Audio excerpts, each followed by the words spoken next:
Halo, para penikmat misteri dan cerita penuh intrik. Selamat datang kembali di Cerita Bayangan Malam. Malam ini, kami akan membawa Anda menyelami sebuah kisah yang berputar di antara gemerlap kemewahan dan bisikan kecurigaan, sebuah narasi yang akan menguak tabir prasangka dan kebenaran.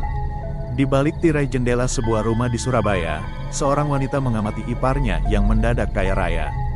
Mobil mewah, renovasi megah, dan gaya hidup bak selebriti, semua itu memicu api cemburu yang perlahan berubah menjadi keyakinan akan adanya pesugihan. Fokus utamanya, sebuah guci tua yang menyimpan rahasia kelam. Akankah ia berhasil membongkar dugaan perjanjian dengan jin yang diyakininya menjadi sumber kekayaan iparnya? Atau mungkinkah ada kebenaran lain yang tersembunyi, jauh lebih sederhana namun tak kalah mengejutkan? Bersiaplah, karena malam ini Cerita Bayangan Malam akan membimbing Anda melalui setiap tikungan emosi dan pengungkapan tak terduga dalam kisah guci tua, pesugihan, dan sebuah kebenaran. Mari kita mulai. Dari balik gorden jendela rumahku yang terbuat dari kain brokat bermotif bunga, aku tak bisa mengalihkan pandangan.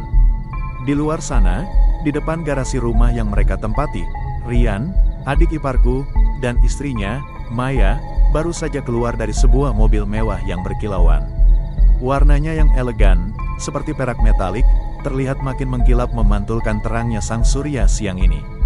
Mobil itu benar-benar menawan, seolah baru saja dipoles dan keluar dari showroom. Rasa iri langsung menjalar di hatiku melihat pemandangan itu. Mereka berdua berjalan layaknya pasangan pengantin baru yang sedang berbulan madu. Pegangan tangan mereka tak terlepas sedetik pun sejak turun dari mobil. Senyum sumringah terpancar jelas di wajah keduanya, seolah tak ada beban sedikit pun dalam hidup mereka. Tangannya tak henti-hentinya mengelus-elus bodi mobil baru itu, seolah mereka bangga memamerkan mainan terbaru mereka. Pemandangan itu, di tengah hari bolong, benar-benar mengobrak-abrik perasaanku. Melihat betapa mesra dan bahagianya mereka, rasa iri yang semula hanya samar-samar, kini makin mengaduk-aduk sanubariku. Perlahan tapi pasti, rasa iri itu berubah menjadi gumpalan kemarahan. Semakin lama aku memandangi mereka, gumpalan itu membesar, menjadi rasa benci dan muak yang tak tertahankan. Betapa lebay dan berlebihan gaya mereka ini. Aku yakin 1000% mereka sengaja pamer mobil baru di depanku. Meskipun mereka tampak tak menyadari sepasang mataku yang terus mengikuti gerak-gerik mereka dari balik jendela, aku sangat yakin ini adalah aksi sengaja untuk memamerkan kemesraan sekaligus kekayaan mereka yang mendadak melimpah ruah. Mereka tahu persis aku ada di rumah ini, dan mereka ingin aku melihat semua kemewahan ini. Rasanya ingin sekali aku berteriak, menghentikan tingkah pola mereka yang sungguh memuakkan ini. Baru sebulan yang lalu mereka mengganti mobil, dan sekarang sudah ganti lagi dengan yang lebih heboh. Mobil yang sebelumnya saja sudah mewah, kini yang datang jauh lebih mencolok dan mahal. Dari mana pula mereka bisa mendapatkan uang sebanyak itu? Mereka tidak memiliki pekerjaan kantoran yang mapan, tidak ada bisnis sampingan yang terlihat, dan setahuku, orang tua mereka juga bukan konglomerat yang meninggalkan harta warisan melimpah. Mustahil, ini sungguh mustahil. Aku merasa ada sesuatu yang tidak beres, sesuatu yang membantu mereka menjadi kaya dengan jalan pintas. Agaknya bukan Syahrini saja yang penasaran dengan sesuatu itu, aku pun merasa jika ini adalah sesuatu yang tak wajar. Instingku sebagai seorang istri dan kakak ipar mengatakan ada yang disembunyikan. Sejak awal aku memang sudah curiga, jauh sebelum mobil baru ini muncul. Setiap kali aku mencoba membahas hal ini dengan suamiku, Danang, dia hanya akan tersenyum tipis dan menggeleng-gelengkan kepala. Seolah-olah ceritaku ini hanyalah khayalan belaka, atau mungkin dia menganggapku terlalu banyak berfantasi setelah menonton sinetron.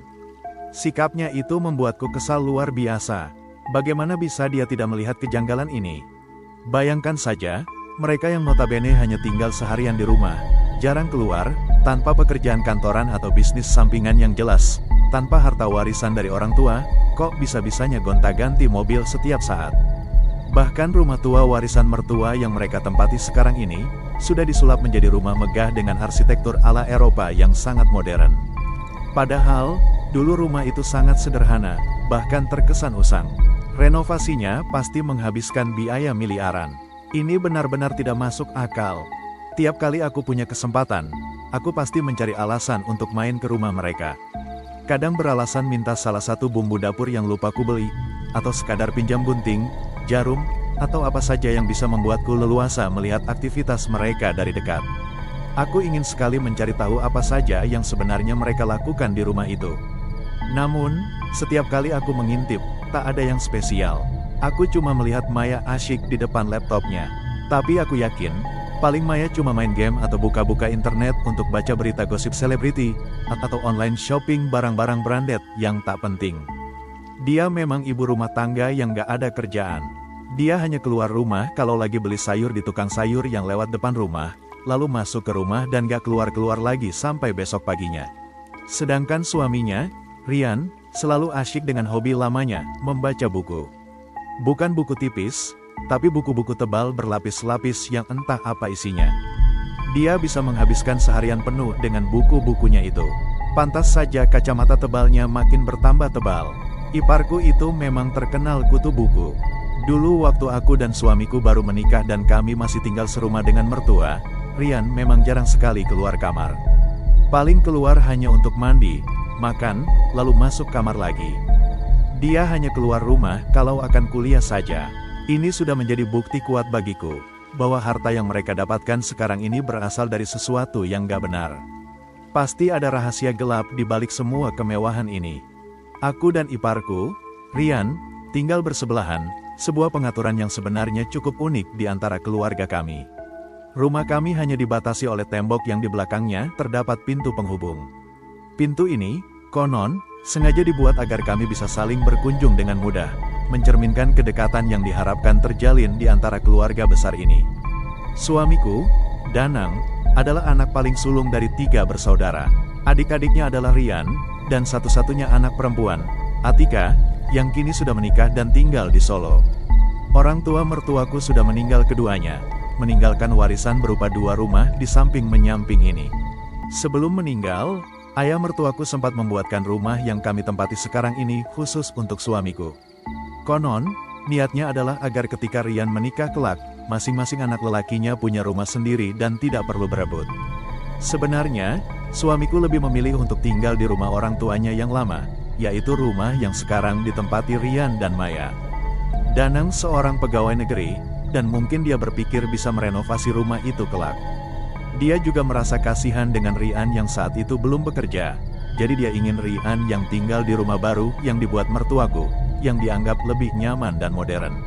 Namun, waktu itu aku ngotot pingin tinggal di rumah baru ini. Alasan utamaku simpel, dari segi bentuk, rumah baru ini jelas lebih bagus, lebih bersih, dan desainnya lebih menarik, meskipun pada dasarnya memiliki ukuran luas dan panjang yang sama dengan rumah mertuaku yang lama. Suamiku mencoba membujukku untuk tetap tinggal di rumah tua, menjelaskan berbagai pertimbangan, namun aku tetap kekeh untuk pindah ke rumah baru. Bahkan, aku sampai mengancam dengan kata-kata cerai jika dia tak mau mengikuti kemauanku untuk pindah. Akhirnya, suamiku mengalah dan mengikuti keinginanku. Saat itu, aku merasa sangat bahagia karena bisa menempati rumah yang lebih baru dan segar ini.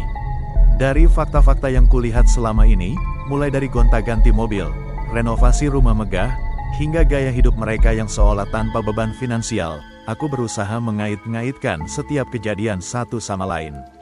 Aku mencoba menyimpulkan sendiri, mencari benang merah yang bisa menjelaskan semua keanehan ini. Dan akhirnya, aku merasa bisa menemukan jawabannya, kenapa iparku bisa secepat ini kaya dengan cara yang tak wajar. Tak salah lagi, pasti guci tua yang cukup besar yang ada di ruang keluarga itu penyebabnya. Sebuah guci antik yang selalu menarik perhatianku setiap kali aku berkunjung. Guci itu, bagi mereka, seolah lebih dari sekadar hiasan. Guci itu, bagiku, adalah kunci dari semua misteri ini. Dugaanku ini bukanlah tanpa alasan, melainkan hasil pengamatan cermat dan akumulasi kecurigaan yang selama ini terpendam. Seringkali aku melihat iparku, Ryan, bersama istrinya Maya, membersihkan guci tua itu. Cara mereka membersihkannya sungguh luar biasa, bak merawat seorang bayi yang sangat berharga. Mereka menggosoknya dengan gerakan perlahan, sangat telaten, seolah takut sedikit saja tergores atau khawatir kalau masih ada setitik serpihan debu yang tertinggal. Perlakuan istimewa ini membuatku bertanya-tanya. Aku yakin, anak-anak mereka sendiri, Oki dan Ika, tidak pernah menerima perlakuan seistimewa itu. Guci itu seolah hidup, seolah memiliki aura tersendiri bagi mereka. Dan yang membuat aku semakin yakin dengan dugaanku adalah ketika pada suatu hari aku memergoki Rian. Kejadian itu masih terngiang jelas di benakku. Rian duduk bersila menghadap guci tersebut, persis seperti orang yang sedang bersemedi. Bibirnya komat kamit sendiri, melafalkan sesuatu yang tidak bisa ku dengar jelas. Matanya menerawang, terpaku pada guci itu, seolah sedang berkomunikasi dengan sesuatu di dalamnya. Dia terlihat sangat khusyuk, sama sekali tidak menyadari kalau aku berdiri tak jauh dari tempatnya duduk, mengamati setiap gerak-geriknya. Apalagi itu namanya kalau bukan sedang mengucap mantra atau ritual mencari pesugihan dengan bantuan guci tua itu. Pasti ada jinnya di dalam guci itu. Dan Rian, bersama Maya, sedang melakukan suatu transaksi gaib dengan jin tersebut, transaksi yang hanya bisa mereka berdua lihat dan rasakan. Tak salah lagi, ini sudah terlalu jelas. Aku harus segera menyampaikan hal ini pada suamiku, Danang. Kali ini dia harus percaya. Aku punya buktinya, bukti nyata dari mata kepalaku sendiri. Hal ini harus dihentikan secepatnya sebelum ada tetangga atau anggota keluarga lain yang tahu. Karena hal ini pasti sangat berisiko, bukan hanya bagi mereka tapi juga bagi keluarga kami. Aku tidak mau aku dan keluargaku kena imbasnya, apalagi sampai terbawa sial atau mendapatkan kutukan akibat perbuatan haram seperti itu. Guci tua itu sudah ada di rumah mertuaku jauh sebelum aku dan suamiku menikah. Setelah menikah dan tinggal serumah dengan mertua, aku hanya menganggap guci itu cuma hiasan rumah belaka. Mertuaku juga tak terlalu memperlakukan guci itu dengan istimewa, cuma sesekali beliau membersihkannya, dan berpesan pada cucunya, anakku Bram yang waktu itu masih berumur 3 tahun, untuk berhati-hati bila bermain di dekat guci itu. Aku hanya menganggap hal itu wajar-wajar saja. Mungkin mertuaku tak ingin jika guci besar kesayangannya itu pecah. Aku juga tak terlalu tertarik untuk bertanya dengan suamiku, di mana mertuaku membeli guci tersebut. Paling-paling juga di pasar seni yang tak jauh dari rumah, guci seperti itu tak sulit untuk menemukannya di kota tempat kami tinggal. Tapi sekarang, jika guci itu sudah berubah fungsi menjadi media pesugihan, lain lagi ceritanya. Hal ini adalah sesuatu yang menarik luar biasa, misteri yang harus aku pecahkan segera. Aku harus membongkar teka-teki di balik guci ini. Beneran, Pak, mereka mencari pesugihan dengan memelihara jin yang mereka sembunyikan di dalam guci tua milik ayahmu. Aku melihat dengan mata kepalaku sendiri kalau Rian duduk di depan guci itu sambil komat kamit, kataku mencoba meyakinkan suamiku pada suatu siang. Aku berharap kali ini dia akan percaya dengan apa yang aku katakan, agar kami bisa segera mengambil tindakan. Terus apa kamu melihat juga kalau jinnya keluar dari guci itu? Tanya suamiku dengan mimik wajah yang menahan senyum. Senyum tipisnya itu seolah ingin mentertawakan apa yang sudah kukatakan tadi. Lagi-lagi menganggapku mengada-ada. Ya gak mungkinlah aku bisa melihat jin itu dengan mataku, Pah. Yang cuma bisa melihatnya kan cuma Rian dan Maya saja. Wong mereka tuannya, jawabku ketus. Kesal karena dia masih saja meremehkan. Lah kenapa tidak kamu tunggu saja sampai jinnya keluar? Baru kamu tinggal, atau kamu foto sekalian dengan kamera di HP-mu, ujar Mas Danang masih dengan mimik wajah yang sama, mencoba menggodaku. Aku keburu gemetar, Pah, aku takut kalau Rian memergokiku sedang mengintipnya berkomunikasi dengan jin dalam guci itu, makanya buru-buru aku tinggal. Itu sudah jadi bukti yang cukup kuat kan? Masa kamu gak percaya sih sama istrimu sendiri? Lanjutku makin ketus. Namun, dalam hati aku mengutuk kebodohanku yang waktu itu tak punya pikiran untuk mengabadikan apa yang kulihat dengan kamera di HP-ku. Pasti Mas Danang akan lebih percaya lagi jika ada bukti kuat. Aku keburu gemetar karena kesal melihat kelakuan iparku yang mencari pesugihan dengan cara yang gak halal. Darahku keburu naik ke ubun-ubun, rasanya pingin gampar Rian saat itu juga. Biar kapok dia, biar sekalian semua orang tahu apa yang sudah iparku lakukan selama ini. Memuja jin untuk mendapatkan harta. Sarjana kok pikirannya sempit banget. Mau kaya ya kerja, jangan ngumpet saja di kamar. Dan kekesalanku semakin menjadi-jadi ketika melihat suamiku malah ngeloyor masuk kamar. Seolah apa yang sudah aku sampaikan tadi cuma cerita isapan jempol belaka. Kenapa sih susah banget buat suamiku percaya? Apa dia tunggu sampai ada kejadian besar yang justru mempermalukan keluarganya? Benar-benar gak habis pikir aku jadinya. Semua benda yang ada di sampingku aku tendang semua untuk menumpahkan kekesalanku yang memuncak. Tin, tin, suara klakson mobil terdengar nyaring, memecah keheningan sore. Aku segera menghentikan aksi tendanganku yang membabi buta tadi. segera aku menengok lewat jendela. Ternyata itu suara mobil Rian yang memasuki halaman rumah mereka. Aku melihat Rian dan Maya keluar dari mobil. Kemudian Maya membuka garasi mobil dan, wow, apa yang kulihat membuat aku semakin iri pada mereka. Bagasi mobil mereka penuh dengan tas-tas belanjaan. Sepertinya mereka habis shopping di suatu tempat yang sangat mewah. Memang sudah 2 hari ini aku tak melihat Rian dan Maya ada di rumah. Tapi karena hujan, aku malas keluar mencari tahu kemana perginya mereka. Aku sempat berpikir kalau mereka pergi ke orang pintar buat nambah pesugihan lagi. Dan benar kan, baru datang dari bepergian saja mereka sudah shopping besar-besaran. Belanjaannya sampai memenuhi mobil dari bagasi sampai tempat duduk belakang. Belanja seolah dunia mau kiamat saja, semua diborong. Ini semakin menguatkan dugaanku. Tak lama kemudian, dari jendela yang sama, aku melihat kedua anak Rian, Oki serta Ika, berlari keluar rumah. Mereka menyambut kedatangan orang tuanya dengan riang gembira. Wajah mereka penuh senyum, terpancar kebahagiaan yang tulus, berbeda sekali dengan perasaanku yang penuh kecurigaan. Rian dan Maya segera mengeluarkan barang-barang belanjaan dari mobil, menumpuknya di dekat pintu rumah mereka. Aku bisa mendengar suara Rian berbicara pada istrinya, "Ma, jangan lupa, oleh-olehnya bagi ke Mbak Ningrat dan Mas Danang juga Bram dan Nila." Suaranya terdengar begitu santai, seolah tak ada beban sama sekali dalam hidupnya, sementara aku di sini memendam rasa geram. Tak lama setelah itu, Maya terdengar memanggil Oki yang tadi sudah masuk ke dalam rumah. Sambil membawa beberapa tas belanjaan yang syarat akan isi, Maya berkata, "Oki, tolong bawa tas ini ke rumah Tante Ningrat ya, itu oleh-oleh dari Mama dan Papa. Juga itu box yang ada gambar sepatunya, buat Mas Bram dan Mbak Nila." Maya kemudian mengumpulkan beberapa tas yang masih tersisa di bagasi mobil. Melihat tumpukan oleh-oleh itu, rasa kesalku semakin membuncah. Mendengar instruksi itu, aku segera menarik wajahku dari jendela depan. Dalam hati, aku sudah berjanji, tidak akan pernah memakan ataupun memakai oleh-oleh yang nanti mereka berikan.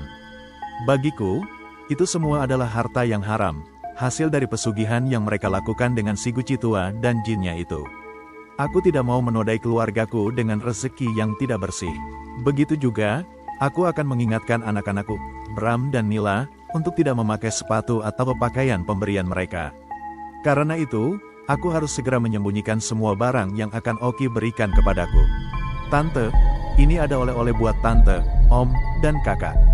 Mama baru datang dari Jakarta," kata Oki polos sambil menyerahkan barang-barang tersebut kepadaku. Sebuah dorongan kuat muncul dalam diriku untuk langsung menolak pemberian mereka di hadapan Oki. Aku ingin mereka tahu, aku tidak suka dengan cara mereka mencari uang dan harta. Aku ingin menunjukkan bahwa aku tidak sudi menerima hasil dari jalan pintas yang kotor. Namun, niatku itu harus kuurungkan. Tiba-tiba, suamiku, Mas Danang, sudah berdiri di sampingku, mengulurkan tangannya mengambil tas yang diberikan Oki pada kami. "Wah, banyak banget oleh-olehnya buat Om. Makasih ya Oki," kata suamiku sambil membelai rambut ponakannya itu, memberikan senyum hangat yang justru membuatku makin jengkel. "Sama-sama, Om. Oki pulang dulu ya," jawab Oki, lalu dia pun berlari kembali menuju rumahnya. Ada pizzanya, Mah, pasti enak nih, makan pizza musim hujan begini," kata Mas Danang sambil mulai mengendus aroma dari salah satu kotak. Ini ada daster juga, pasti untuk kamu, warnanya cantik." "Wah, aku kebagian sarung sama kaos nih, hehehe." Pintar juga Rian pilih warna, dia masih ingat warna kesukaan kakaknya. "Nah, ini pasti sepatu dan pakaian buat Bram dan Nila.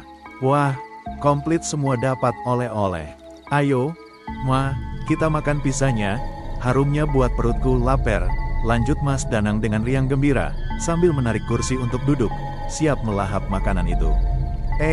Jangan dimakan," kataku dengan suara tegas, sambil menarik kotak pizza yang akan dibuka suamiku. Tanganku bergerak cepat, bahkan lebih cepat dari yang kubayangkan. "Kenapa, Ma? Orang Papa mau makan pizza kok dilarang? Bawa sini," katanya lagi, mencoba meraih kotak itu. Dengan gerakan super cepat, aku segera memasukkan kotak pizza itu ke dalam tas plastik dan mengikatnya kuat-kuat. Aku gak mau kita makan makanan yang gak halal. Nanti Papa ketiban sial, dan oleh-oleh ini semua akan Mama buang. Jangan sampai Bram dan Nila melihatnya, apalagi memakainya. Pokoknya mama gak rela keluarga kita kena kutukan jin gara-gara makan dan pakai barang haram. Jelasku panjang lebar, berusaha sekuat tenaga meyakinkan suamiku. Astaga, mah, kamu ini mikir apa sih?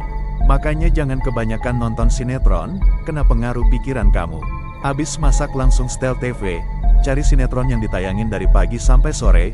Gini nih akibatnya, terpengaruh, kata suamiku sambil geleng-geleng kepala, menatapku dengan tatapan seolah aku sudah gila. Papa nih gimana sih? Bukannya belain mama malah belain yang gak benar. Susah banget buat kamu percaya. Kalau sudah kejadian baru tahu rasa. Tanpa menunggu jawabannya, aku langsung pergi, membawa semua bungkusan di meja menuju tempat sampah. Aku tak peduli suamiku mau bilang apa lagi, terserah. Aku benar-benar keseil dengan semua ini. Aku harus menyelamatkan keluarga kecilku dari barang-barang haram ini. Sore itu, tiba-tiba ada kabar yang semakin membuat perasaanku campur aduk. Atika, adik ipar suamiku yang menikah dan kini tinggal di Solo, datang berkunjung. Dia tidak sendirian, melainkan bersama suami dan kedua anaknya. Biasanya, jika Atika datang ke Surabaya, dia akan menginap di rumahku. Itu sudah menjadi semacam tradisi keluarga. Namun, kali ini, dia memilih untuk menginap di rumah Rian dan Maya. Alasannya, katanya, sekalian membantu Rian dan Maya mempersiapkan acara syukuran yang akan mereka adakan besok. Alasan itu memang cukup masuk akal di permukaan, tapi tetap saja, bagiku rasanya terlalu berlebihan dan janggal. Ada rasa geram yang bercampur aduk dengan rasa iri dalam hatiku. Mentang-mentang Rian dan Maya sekarang kaya raya, Atika jadi lebih memilih menginap di rumah mereka. Seolah-olah rumah kami yang sederhana ini sudah tidak layak lagi untuknya. Oke, gak masalah. Batinku mencoba menenangkan diri, asal hati-hati saja kalau nanti kesurupan jin pesugihan yang ada di dalam guci tua itu. Aku berharap banget ada kejadian yang bisa membuka mata semua orang, terutama keluarga besar suamiku, atas apa yang Rian dan istrinya lakukan selama ini. Biar semua tahu, mereka mencari pesugihan dengan memuja jin dan setan. Tahu rasa kalian nanti. Senyum kemenangan sudah mulai aku perlihatkan di bibirku, membayangkan skenario terburuk yang bisa menimpa mereka. Rian dan Maya memang berencana untuk membuat syukuran besar-besaran. Kabar yang kudengar, syukuran ini adalah wujud syukur atas kemenangan putra mereka, Oki, dalam Olimpiade Matematika di kota ini. Kuakui, anak berumur 11 tahun itu memang pintar. Jika dia bisa menang di Jakarta nanti, dia akan lanjut berkompetisi di Singapura. Aku tahu itu, dan aku tidak bisa menyangkal kepintaran Oki. Namun, menurut berita lain yang kudengar dari Maya, katanya sih sekalian juga mereka syukuran atas rezeki berlimpah yang mereka terima selama ini. Yang benar saja sih, masa rezeki dari jin disyukuri segala. Benar-benar buta tuh orang. Otakku rasanya mau pecah memikirkan kebodohan mereka ini. Seolah-olah mereka tidak sadar bahwa apa yang mereka lakukan adalah dosa besar. Meskipun kesal, iri, kecewa, dan geram, namun sebagai bagian dari keluarga ini, aku harus ikut bantu-bantu persiapan syukuran di rumah Maya. Aku harus menyembunyikan apa yang aku rasakan dan aku pikirkan untuk sementara ini. Aku tidak bisa begitu saja menunjukkan ketidaksetujuanku secara terang-terangan. Namun, sesekali mataku pasti melirik ke arah guci tua yang diletakkan di sudut ruang keluarga. Kebetulan sekali, sebagian besar persiapan membuat kue dan hidangan lain dilakukan di ruang ini, jadi aku bisa mengamati guci itu lebih dekat. Dalam hati, aku terus berdoa, semoga jin dalam guci itu keluar dan menampakkan wujudnya. Aku membayangkan, jika itu terjadi, semua orang yang ada di ruangan ini akan melihatnya dan ketakutan, lalu kabur. Dengan begitu, pesta syukurannya bisa batal total. Aku juga berencana akan memberitahu Atika tentang hal ini. Dia harus tahu, supaya dia bisa membantuku berbicara tentang masalah ini kepada suamiku, Danang. Namun, aku belum menemukan saat yang tepat. Atika masih sibuk membantu di dapur sejak pagi tadi, terlalu sibuk untuk diajak bicara serius. Pagi menjelang siang di rumah Rian dan Maya terasa begitu sibuk. Aroma kue-kue yang sedang dipanggang bercampur dengan bau rempah dari masakan yang mulai disiapkan di dapur. Aku ikut membantu seadanya, mengamati setiap detail di sekitar, khususnya ke arah guci tua yang berada di sudut ruang keluarga. Mataku tak pernah lepas dari guci itu. Aku masih berharap keajaiban terjadi, agar semua orang bisa melihat wujud asli jin yang menurutku bersemayam di dalamnya. Dalam benakku, ini adalah kesempatan emas untuk membongkar kebohongan Rian dan Maya, agar semua orang tahu dari mana sebenarnya harta kekayaan mereka berasal. Baru saja aku hendak menuang adonan tepung kecetakan kue, pikiranku melayang membayangkan reaksi orang-orang jika dugaanku benar, ketika tiba-tiba indera penciumanku menangkap bau yang tidak biasa. Bau asap, seperti ada benda yang terbakar, samar-samar namun semakin kuat. Aku mengerutkan kening, mencoba mencari sumber bau itu. Pandanganku menyapu seisi ruangan, dan detik berikutnya, jantungku serasa berhenti berdetak. Aku terkejut bukan main. Dari sudut ruangan, tempat guci tua itu diletakkan dengan begitu hati-hati, terlihat asap mengepul tipis. Asap itu semakin lama semakin tebal, membumbung ke atas. Dan di samping guci itu, berdiri Putra, anak Atika yang masih berumur 4 tahun, dengan mimik polosnya. Sebuah kepanikan melanda diriku. Ini dia, ini pasti ulah jin itu. Dia marah, dia menunjukkan eksistensinya.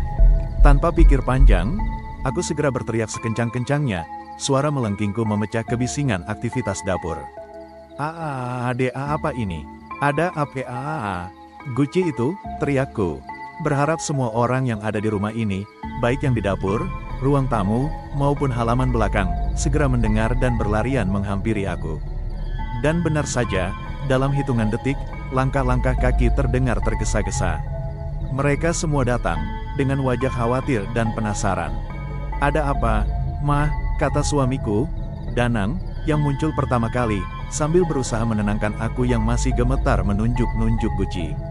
Sementara keluarga lainnya, termasuk Rian, Maya, Atika, dan suaminya Cahyo, sudah mengelilingi kami, menatap ke arah guci yang kini berasap tipis. Perhatian mereka langsung tertuju pada guci berasap dan Putra yang berdiri di sampingnya. Cahyo, suami Atika, dengan sigap menarik Putra menjauh dari guci itu. Astaga, apa yang kamu lakukan, Nak? Kata Cahyo, suaranya dipenuhi kekhawatiran.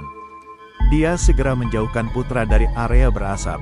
Sementara itu, aku melihat Rian dengan panik sibuk memadamkan api kecil yang entah bagaimana bisa keluar dari bagian atas guci tua miliknya. Dalam hati, aku tersenyum puas. Rasakan kamu, Rian, batinku. Semua orang di rumah ini pasti akan membenci kamu setelah kejadian ini. Ketahuan belangmu, pasti kamu lupa kasih makan jin peliharaanmu. Makanya dia marah dan mengeluarkan api. Ini saatnya kebenaran terungkap. Skenario yang kudambakan selama ini akhirnya terjadi. Aku segera menghampiri Putra yang masih digendong ayahnya, Cahyo. Ini adalah kesempatan emas. Aku yakin anak kecil yang masih lugu dan polos seperti Putra bisa melihat makhluk halus. Pasti ceritanya akan sangat heboh dan menguatkan dugaanku. Dengan suara yang agak keras, berharap semua orang di ruangan ini akan mendengarnya, aku bertanya, Putra, apa yang kamu lihat tadi waktu dekat-dekat guci itu, Nak? Sebelum Putra sempat membuka mulut, Cahyo, suaminya Atika, dengan cepat menjawab pertanyaanku. Tadi Putra mainan api, Mbak. Dia membakar koran dengan korek api yang dia temukan di meja. Dia memang suka penasaran kalau lihat korek api, makanya isengnya keluar. Tapi itu berbahaya, Nak, jangan lakukan itu lagi ya. Jawaban Cahyo membuatku sedikit kecewa. Tadinya aku berharap Putra yang akan menjawabnya sendiri, dengan cerita yang dramatis tentang jin atau makhluk menyeramkan lainnya, tapi malah disambar Cahyo. Tidak menyerah, aku segera memutar otak dan langsung melayangkan pertanyaan kedua. Kali ini, aku yakin umpanku akan berhasil. Lalu kenapa kamu membakar koran itu dan memasukkannya ke dalam guci? Apa kamu melihat sesuatu di guci itu? Tanyaku lagi, masih sangat penasaran. Pada saat yang sama, suamiku, Danang, yang berdiri di sampingku, refleks menoel pinggangku. Seolah dia sudah tahu kemana arah dari pertanyaan yang aku lontarkan itu. Tadi aku lihat banyak semut yang keluar dari guci itu. Tante, jawab Putra dengan polosnya, tanpa sedikit pun keraguan atau intonasi yang aneh. Makanya aku bakar koran dan memasukkannya ke dalam guci, supaya semut-semut itu mati. Jawaban Putra yang lugu dan tanpa beban itu langsung membuat sendi-sendi tulangku lemas. Seketika semua energiku menguap. Bagai tak bertenaga aku segera keluar dari ruangan itu. Bukan jawaban heboh atau pengakuan tentang jin yang aku dapatkan dari Putra, tapi malah jawaban polos khas anak kecil yang selalu ingin tahu dan mencoba hal baru. Batal sudah niatku buat membongkar rahasia si Rian dan Maya. Rasanya sungguh sebel dan malu luar biasa. Syukuran keluarga Rian dan Atika tetap berlangsung sangat meriah. Hal yang mengejutkan aku adalah begitu banyak wartawan dari berbagai media yang hadir. Mereka bukan hanya sekadar datang, tapi tampak antusias meliput acara ini. Bak selebriti papan atas, Rian dan Maya mengadakan jumpa persingkat yang diliput secara sangat eksklusif.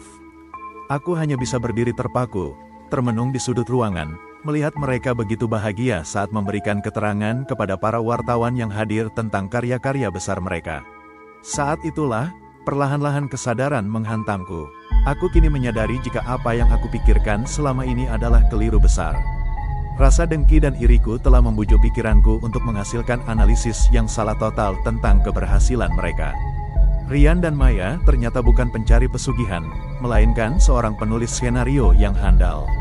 Karya-karya mereka, yang selama ini tidak kuketahui sama sekali, banyak diburu produser film dan sinetron. Mereka bahkan baru saja menghasilkan sebuah karya besar yang memenangkan penghargaan bergengsi untuk seorang penulis skenario. Aku benar-benar ketinggalan berita. Justru orang lain di luar sana, para wartawan, produser, dan penonton, yang tahu duluan siapa Rian dan Maya sebenarnya. Sementara aku, yang sibuk berprasangka buruk, malah menutup mata, telinga, bahkan hatiku sendiri. Aku terlalu terpaku pada pikiran negatif, sehingga tidak melihat bahwa aku memiliki sepasang ipar yang kini menjadi kebanggaan keluarga besar kami. Perasaan malu, penyesalan, dan rasa bersalah bercampur aduk dalam diriku. Dan inilah puncaknya, salah satu karya tulis yang dihasilkan Rian dan Maya, yang dituangkan ke dalam sinetron di televisi, ternyata adalah sebuah sinetron yang diam-diam telah menjadi salah satu sinetron terfavoritku. Dan yang membuat aku sering tersenyum sendiri jika menonton sinetron ini adalah, entah kebetulan atau tidak, jalan ceritanya persis sama dengan apa yang aku tuduhkan pada mereka selama ini. Guci tua di sudut ruang keluarga kami, yang selama ini menjadi objek kecurigaanku, ternyata telah melahirkan ide brilian di benak mereka. Guci itu, yang dulunya kuduga media pesugihan, ternyata memiliki cerita yang jauh lebih indah. Guci itu, konon, telah mempertemukan kakek dan nenek mertuaku hingga berjodoh. Mertua perempuanku dulunya seorang penjual guci di tokonya, dan mertua lelakiku adalah seorang kolektor guci tua. Wajar jika Rian dan Maya menjaga guci itu dengan sepenuh hati, karena itu adalah amanat mertuaku sebelum beliau dipanggil Yang Maha Kuasa. Guci tua yang sudah berjasa menyatukan hati kedua insan, kini menjadi inspirasi bagi kisah sukses mereka. Sebuah ironi yang membuatku merenung dalam-dalam tentang arti prasangka dan kebenaran. Itulah akhir dari kisah Guci tua, pesugihan, dan sebuah kebenaran, sebuah pengingat bahwa prasangka seringkali lebih pekat dari kenyataan. Betapa mudahnya kita terjebak dalam kecurigaan dan iri hati, menutup mata dari kebenaran yang sederhana namun membanggakan. Kisah Ningrat mengajarkan kita untuk tidak cepat menghakimi dan selalu terbuka pada perspektif lain. Bagaimana menurut Anda? Pernahkah Anda mengalami situasi serupa di mana dugaan Anda ternyata meleset jauh dari fakta? Bagikan pengalaman Anda di kolom komentar. Jangan lupa untuk like video ini jika Anda menikmati ceritanya, subscribe channel Cerita Bayangan Malam agar tidak ketinggalan kisah-kisah menarik lainnya, dan aktifkan lonceng notifikasinya ya. Sampai jumpa di bayangan malam berikutnya.